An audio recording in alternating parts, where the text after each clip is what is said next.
সমবেত হন, তাদের উপরে হামলা হয়।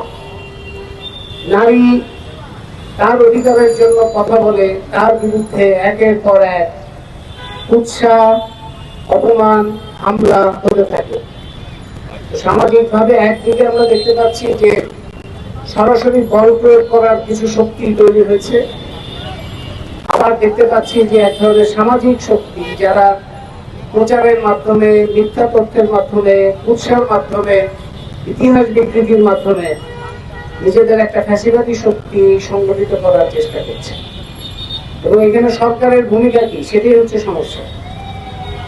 এই অন্তর্বর্তী সরকার এমন একটা গণঅভ্যুত্থানের মধ্যে দিয়ে এসছে, যে গণঅভ্যুত্থানের প্রত্যাশা ছিল নতুন একটা ব্যবস্থার দিকে যাওয়ার চেষ্টা করা, এবং এই সরকারের দায়িত্ব ছিল সেই গতিপথটা তৈরি করা। কিন্তু দেখা গেল যে সরকার, যাদের কথা বললাম, যত ধরনের হামলা নিপীড়নের কথা বললাম, সেগুলোই ব্যাপারে সরকারের খুবই নির্লিপ্ত ভূমিকা। সরকারের অস্তিত্ব আছে বলেই মনে হয়। নারীর উপরে আক্রমণ হচ্ছে, শ্রমিকের উপরে আক্রমণ হচ্ছে, শিক্ষার্থীদের উপর আক্রমণ হচ্ছে, শিক্ষকদের উপর আক্রমণ হচ্ছে, হামলা হুমকি ইত্যাদি হচ্ছে।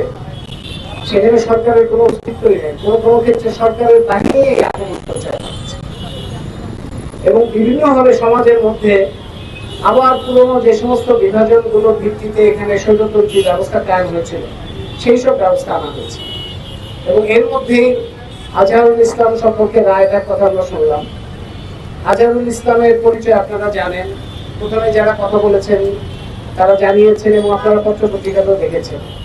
তিনি সুনির্দিষ্টভাবে 1971 সালে যে যুদ্ধাপরাধী ভূমিকায় যে দল এবং সংগঠনগুলো ছিল প্রকাশ্যে, এবং সেই সময়কার সংবাদপত্রে, সেই সময়কার টেলিভিশনে, রেডিওতে যারা সরাসরি তাদের এই অবস্থান ঘোষণা করেছে, সেই সংগঠনগুলোর একটি নেতা ছিলেন তিনি। সেই হিসাবে সেই সময় যে যুদ্ধাপরাধ হয়েছে তার সরাসরি তার দায়িত্ব এই লোকের উপরে, এই আজহারুল ইসলামের উপরে পড়ে।